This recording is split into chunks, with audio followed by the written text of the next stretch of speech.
আমি এখন আছি মৌলভীবাজারের।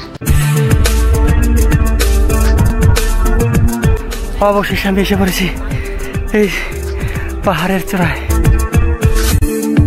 এই কচি পাতা মাঝে মাঝে আমি একটু খেয়ে নিচ্ছি। উঠতে উঠতে নামতে নামতে অনেক ক্লান্ত।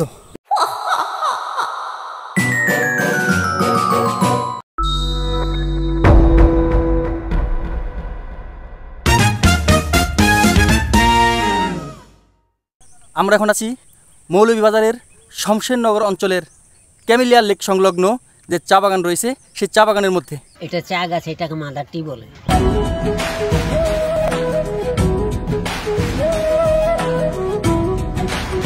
একদিনের সফরে গাজীপুর থেকে চায়ের রাজ্যে যাচ্ছি। যাবার পথে গভীর রাতে হোটেল রাজমণিতে যাত্রা বিরতি। রাত 4টায় শ্রীমঙ্গল বাস স্ট্যান্ডে আমরা 4 জন, আর কেউ নেই। চারদিকে একটা ভুতুরে পরিবেশ। কুকুরগুলো বিভিন্ন দলে দলে বিভক্ত হয়ে শহরের গুরুত্বপূর্ণ পয়েন্টে পয়েন্টে অবস্থান করছে। নতুন কোনো পর্যটক দেখলেই তারা যেন বলছে ওয়েলকাম টু শ্রীমঙ্গল। ভয়ঙ্কর পরিবেশে ভয় থেকে বাঁচতে আমরা তোড়জোড় করে দ্রুত একটি সিএনজি ভাড়া করে ফেলি। টার্গেট একদিনের মধ্যেই দার্জিলিং টিলা, নূরজাহান টিলা, গল্ফ মাঠ, মাধবপুর লেক এবং লাউয়াছড়া জাতীয় উদ্যান ঘুরে শেষ করা। এক কথায় বলা যায় শতভাগ পয়সা উসুল করতে যা যা করা প্রয়োজন ঠিক তাই করা। গল্ফ মাঠ দেখতে যাওয়ার সময় শুরুতে এত সুন্দর একটি চা বাগান আমাদের সামনে পড়ে। টই টই করে উঠে পড়ি টিলার একদম চূড়ায়। এদিকে টিলার চূড়ায় আজিজুল ইসলাম মর্নিং ওয়াকটা সেরে ফেলছেন, আর আমার সকালটা কেটে যাচ্ছে প্রকৃতির অপার সৌন্দর্য ক্যামেরাবন্দি করতে করতে।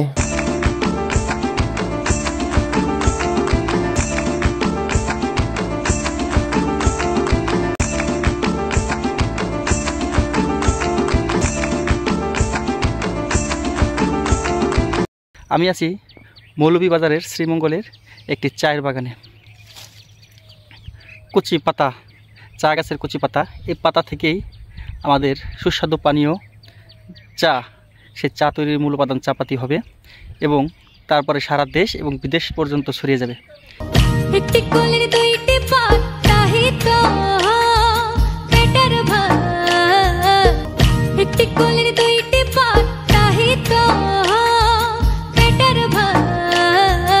পথিমধ্যে আমরা আমাদের যাত্রা বিরতি করি। ততক্ষণে চা শ্রমিকরা নেমে পড়েছে তাদের আপন কাজে।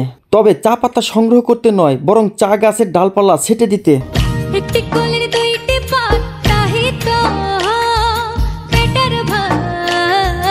ডিসেম্বর মাসের শুরু থেকে চা গাছের ডালপালাগুলো ছেটে দেওয়া হয়। কাজেই চা বাগানের প্রকৃত সৌন্দর্য উপভোগ করতে চাইলে আপনাকে ডিসেম্বর মাসের আগেই আসতে হবে।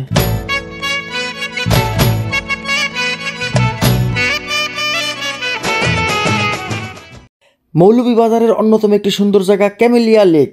রাশি রাশি লাল শাপলায় পরিপূর্ণ এই লেকটি।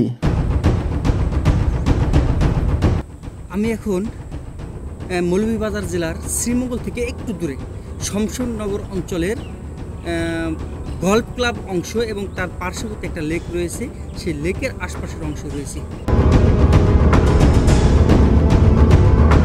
ক্যামেলিয়া লেক সংলগ্ন যে সমস্ত চা বাগান রয়েছে প্রত্যেকটি বাগানের প্রাকৃতিক সৌন্দর্য সত্যিই অসাধারণ।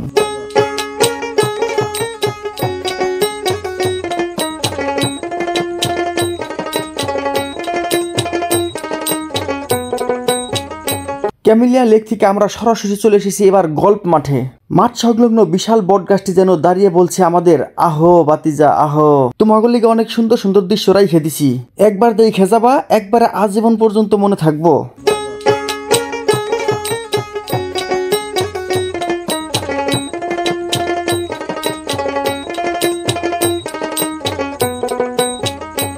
গল্ফ মাঠ এবং তার আশপাশের সৌন্দর্য দেখতে দেখতে আমরা অনেক ক্লান্ত হয়ে পড়েছি। ততক্ষণে সকাল পেরিয়ে দুপুর হয়ে গেছে। গল্ফ মাঠ থেকে সরাসরি এবার আমরা এসেছি মাধবপুর লেকে। শাপলা ফুলে পূর্ণ এই লেকটির 3 পাশ ছোট ছোট পাহাড় দ্বারা আবদ্ধ।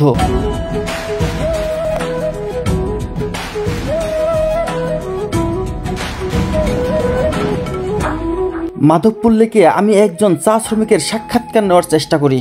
আসসালামু আলাইকুম মামা, ভালো আছেন? ভালো। আচ্ছা, এই যে বড় গাছটা দেখা যাচ্ছে, এটা কি গাছ? এটা চা গাছ, এটাকে মাদার টি বলে। মাদার টি? ওরে বাবা, এত বড়! এটাতে ফল হয়। ও ও, আমরা তো বাগানে ছোট ছোট গাছ দেখি, ওটাতে চা পাতি হয়, আর এটা হচ্ছে ফল দিয়েই হ্যাঁ। চা গাছ হয়।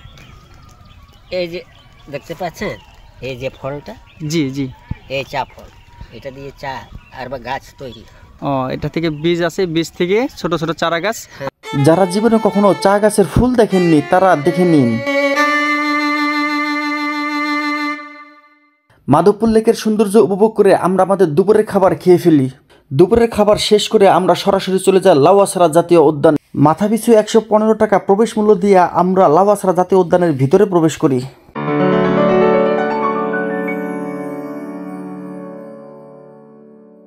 এই সেই বিখ্যাত রেল লাইন যেখানে হলিউড মুভির শুটিং হয়েছিল।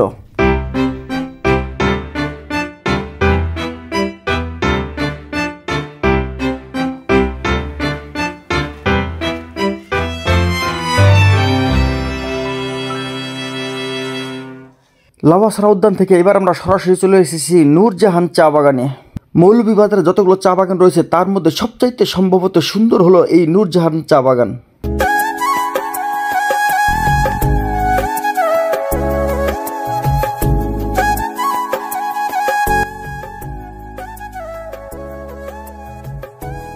এবার আমরা যাচ্ছি আমাদের সর্বশেষ গন্তব্যে, সবচাইতে আকর্ষণীয় যে জায়গা সেটা হচ্ছে দার্জিলিং টি এস্টেট।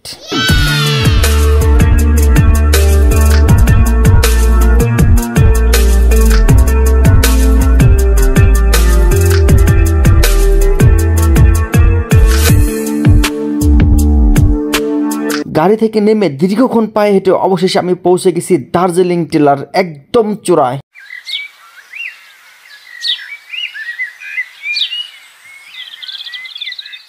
আর এর মাধ্যমে আমাদের পরিসমাপ্তি ঘটে মৌলভীবাজারের একদিনের চা বাগান ভ্রমণ। এই উঁচু উঁচু টিলা হাঁটতে হাঁটতে, উঠতে উঠতে, নামতে নামতে অনেক ক্লান্ত, আর পারছি না।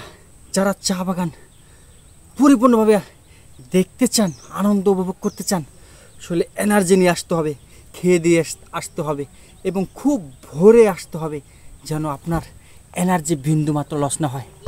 একটি কোলের দুইটি পাতা, তাহি তো